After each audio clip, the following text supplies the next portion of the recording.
আসসালামু আলাইকুম। আমরা আছি বাজিগারের খুঁজে সোনারগাঁর পথে। আমরা গত একটা সিফাতের ওখানে যাওয়ার পরে একজন মেসেজ করেছিল জয়নাল আবেদিন নামে, ভাই আপনারা কি এই ভিজিট করার জন্য কোনো টাকা নেন? আমি বলছি না রে ভাই, আমরা ভিজিট করে কোনো টাকা নেই, আমরা নিজ খরচে যাই। এবং তাকে বললে আমরা আপনার আগামী সপ্তাহে 1 এপ্রিলে 1 মেতে আমরা যাবো, এই তাই আজকে চলে আসছি। এবং তাকে আরও বলি যে উনি বলছিল ভাই আমরা তো কম পাখি, আমরা বলি আমরা কম পাখিই দেখতে যাই। ধন্যবাদ আমাদের মুর্শিদা।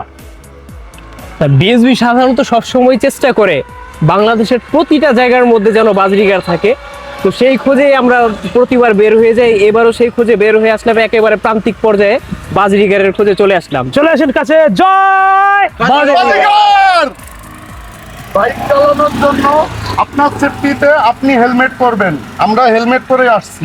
হ্যালো, আসসালামু আলাইকুম। আমি এখন আছি ভবনাথপুর সোনারগাঁ। আমার সামনে আছেন পাখাল জয়নাল আবেদিন।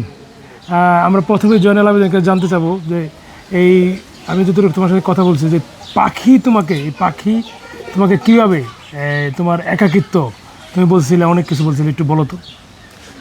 আমার পাখি পালার উদ্দেশ্য হচ্ছে আমার মনে অনেক কষ্ট ছিল, তো আমার অনেক বন্ধু ছিল, অনেক কিছুই ছিল, তো আমি সেগুলা হারাই ফেলছি। তো তার কারণে আমার একটা মনে হলো যে আমি সবাই তো স্বার্থপরের মতো আমি পাখিটাকে একটু পুষে দেখি, ঠিক আছে। তো আমি পাখি আস্তে আস্তে এক জোড়া কিনলাম। এক জোড়া কেনার পরে আরেক জোড়া আমার বড় ভাই দিয়ে যায়, এক বড় ভাই। তো ওই থেকেই আমি আস্তে আস্তে পাখি পালা শুরু করি আর কি। আল্লাহর রহমতে এখন আমার অনেক পাখি। তো আমার যখন কষ্টগুলা মনে হয় আমি ওই পাখিগুলোর সাথে আমার কষ্টগুলা শেয়ার করি। অনেক ধন্যবাদ। ঠিক আছে। পাখি পালন শুধু খালি অর্থনৈতিক চিন্তা ভাবনা থেকে না, মনস্তাত্ত্বিক মনের শান্তির ওইটা একটা খোরাক আছে। তো আমরা আজকে আমাদের জয়নাল আবেদিন ভাইয়ের খামার দেখব, তারপর আমরা কিছু পরামর্শ দেওয়ার চেষ্টা করব। আমাদের এখানে আছেন বিএসবি টিমের একজন যুগ্ম সম্পাদক সুজা। এখানে তুমি দেখলা এই জয়নাল আবেদিনের বিভিন্ন ধরনের পাখি, বাজরিগারও আছে। তো ও এই পাখিগুলোকে আরেকটু সুন্দরভাবে কীভাবে আরেকটু ভালো করা যায় তার একটু পরামর্শ দাও। না, ভালোর তো আসলে কোনো শেষ নাই। মূলত জিনিসটা হচ্ছে আপনার এক একজনের সেট আপ এক এক রকম, একজনের পালার স্টাইল এক এক রকম। তো উনি ওনার যে সেট আপটা করে রেখেছেন খোলামেলা পরিবেশে, খুব সুন্দর সেট আপ। তারপরও যেহেতু আমরা মানে কলোনি ব্রিডিংয়ের সাপোর্টে থাকি না, তো কেজ সেট আপটা হইলে আর একটু সুন্দর হইতো। তবে কলোনি হিসেবে উনি যেই সেট আপটুকু করছেন পরিবেশ অনুযায়ী সুন্দর, খারাপ না। আচ্ছা, ওনাকে একটু পরামর্শ আরেকটু দাও যে এখানে খাবারের ব্যাপারে উনি কি খাওয়ায়, উনি আসলে কমের মধ্যে ও কীভাবে পুষ্টিগুণটা রক্ষা করতে পারে তার পাখির জন্য। পুষ্টিগুণ কমের মধ্যে, যেহেতু গ্রাম অঞ্চল, এখানে তো সিজনাল শাকসবজির কোনো অলরেডি কিন্তু একটা জিনিস দেখো, সজনে পাতা দারুণ একটা জিনিস। আমরা প্রকৃতির কাছ থেকে যতটুকু আর কি নিতে পারি, এটাই হচ্ছে পাখি পালার সবচেয়ে সহজ মূল মন্ত্র বা খরচ বাঁচানোর মূল মন্ত্র। আচ্ছা, তোমার কোনো প্রশ্ন আছে পাখি নিয়ে? মানে তোমার কি কোনো আমার কোনো প্রশ্ন নেই, তবে আমার সাপ্তাহিক রুটিন থাকে। আমি আজকে এক এক দিন এক এক, ঠিক আছে। সকাল থেকে আমি ঘুম থেকে উঠি, ওঠার পর পাখির খাবার দাবার দিই। সকাল 6টার দিকে ঘুম থেকে উঠি। মানে পাখি পালন কিন্তু মানুষকে দেখেন সুস্বাস্থ্যের দিকে নিয়ে যায়, ঠিক আছে, সুস্থই করে। সকালে উঠায় বলো, পরে পরিষ্কার করি, আদার দেই, খাবার টাবার দিয়ে পরে পানি টানি চেঞ্জ করে দিয়ে আমি আমার কাজে চলে যাই আর কি। কি দিছো আজকে? মানে তুমি বলো কি এক এক সময় এক এক জিনিস দাও? সপ্তাহে আমার এক একদিন রুটিন থাকে। একদিন সজনে পাতা, একদিন ধনিয়া পাতা, একদিন তুলসী পাতা, একদিন পুদিনা পাতা, এরকম প্রতিনিয়ত থাকে। আর সপ্তাহে একদিন যেটা আমি করি সেটা হচ্ছে এগ ফুড দিই, বানায় দিই। বিভিন্ন ধরনের শাকসবজি, তারপরে ডিম, গাজর, এগুলা কেচে আমি দিই তাদের, সফট ফুড। হ্যাঁ। আচ্ছা, তাহলে তো তোমার এই বাচ্চা কাচ্চা এবার হয়েছে? কেমন বাচ্চা হয়েছে? আমার বাচ্চা 2 জোড়া, 20টা হয়েছে। 20টা থেকে 20টা আরও 8টা ছুঁইটা গেছে। আচ্ছা, এখানে আমাদের আরেকজন আছে ভাই, আপনি দেখলেন, আপনি যদি আর একটু পরামর্শ দেন। পরামর্শ প্রথম দিব, আপনার যে সিড মিক্সটা আছে, সিড মিক্সে দেখলাম একটু বালি আছে, হ্যাঁ, ময়লা ধুলা যেটা আছে, এটা সহজে আপনি সরাই ফেলতে পারবেন।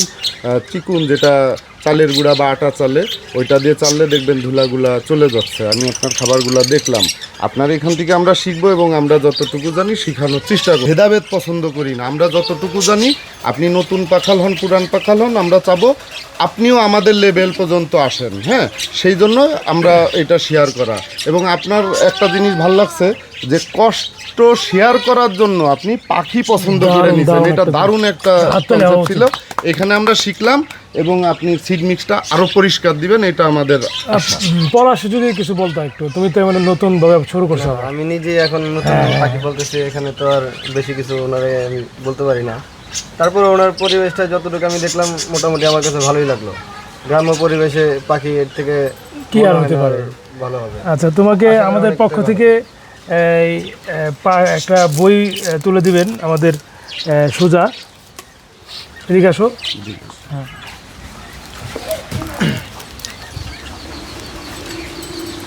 এটা মিউটেশনের উপরে বই। তারপরে আমি তুলে দিচ্ছি আরেকটা বাজরিকের লালন পালন, চিকিৎসা, প্রজনন চিকিৎসা। আর আমাদের দুজন তুলে দিবেন তাতে আমার এই বছরের ক্যালেন্ডার। আর আমাদের ক্যামেরায় আছেন আমাদের অত্যন্ত বুদ্ধিমান ট্যালেন্টেড ক্যামেরাম্যান হাসান। এবং আমি একটু বলবো আজকে যে ও আজকে আমাদেরকে, আমরা মানা করার পরে আমাদেরকে আমাদের পছন্দের ভর্তা থেকে শুরু করে যা যা আছে এগুলা খাওয়াইছে। আমরা একটা দাদা বলেন তো কতগুলো ভর্তা খাইছেন আপনি? আমি ভর্তা খাইছি দেখুন হয় কিনা 8টা। বলেন। এইখানে ভর্তা ছিল আলু ভর্তা, কাঁচকলা ভর্তা, তারপরে ডাল ভর্তা, শুটকি ভর্তা, বরবটি ভর্তা এবং গুতাইন্না শাক। হ্যাঁ, আমি ওর অরিজিনাল নাম বলবো না, এটা ভালো লাগছে, গুতাইন্না শাক আর বাদাম ভর্তা। হ্যাঁ, হয় নাই 7টা। এত আইটেমের মধ্যে আসলে আপনি কি কি বাকি বললো? আর ডাল ভর্তা বলছি, বাদামটা বলতে পারি। আরে আরো কি জানি আছে। এবার আমি একটা কুইজ দেই। বলেন। হ্যাঁ, এইখানে ভাত আর পানি ছাড়া কয়টা আইটেম আমরা খাইছি কেউ বলতে পারলে নগদ 100 টাকা দিব। ভাত আর পানি ছাড়া? হ্যাঁ, এই 13টা 11টা। আপনি 12টা। হাসান, আপনি 100 টাকা জয়ী। 13টা আইটেম। আচ্ছা, আমার একটা প্রশ্ন ছিল। আগে দে টাকা, নগদ টাকা দেন, নগদ টাকা দেন। আমার একটা প্রশ্ন ছিল। যারা আগে টাকা কামাই নেই। Thank you. জি বলো, তোমার প্রশ্ন বলো। প্রশ্নটা হচ্ছে 13টা আইটেম ছিল। সিড মিক্সের পরিমাণটা কম দিয়ে ধানের পরিমাণটা বেশি দিলে কি কোনো অসুবিধা হবে? সুন্দর কথা, এই বিষয়ে আমাদের বিশেষজ্ঞ বলতে পারবেন। সিড মিক্সের পরিমাণ কম দিয়ে ধান দেওয়া বলতে হচ্ছে ধানটা অ্যাকচুয়ালি হচ্ছে কার্বোহাইড্রেট। এখন আপনি যদি অন্যান্য যেমন আপনার মিনারেল আছে, ভিটামিন আছে, এগুলো যদি আপনি ব্যালেন্স করতে পারেন সেক্ষেত্রে বাড়ায় দিলেও সমস্যা নেই। তবে অন্য সেক্টরগুলো যেমন ভেজিটেবলগুলো দিয়ে আপনার ব্যালেন্স করায় নিতে হবে জিনিসটা। জি জি, না আমার প্রতিনিয়ত ভেজিটেবল দেওয়া হয়। প্রত্যেক দিন সকালবেলা ভেজিটেবল একটার পর একটা থাকেই, কলমি শাক, পুদিনা পাতা, বললামই তো, সমস্যা হয় না। ঠিক আছে। ঠিক আছে। আর আমার শীতের মধ্যে আর কিছু হোক বা না হোক আমার তুলসী পাতা মোস্ট থাকা লাগবে।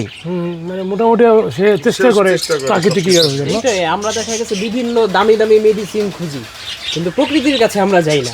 প্রকৃতি যে আমাদের প্রতি কতটুকু উদার, এটা যদি আমরা প্রকৃতির ভালো ব্যবহার করতে পারতাম বা সঠিক ইউজটা করতে পারতাম, মানে আমাদের আর ওই দামি দামি অ্যান্টিবায়োটিক এগুলোর জন্য হয়ে থাকতে হতো না। ধন্যবাদ। আমরা খুব ভালো লাগলো, একটা সুন্দর এভিয়ারিতে সুন্দর মানুষের সাথে কথা বললাম। আজকে সকাল থেকে প্রায় বিকাল পর্যন্ত সময় কাটালাম। ধন্যবাদ জয়নাল আবেদিনকে। আবার দেখা হবে অন্য কোনো এভিয়ারিতে, অন্য কোনো জায়গায়। ধন্যবাদ।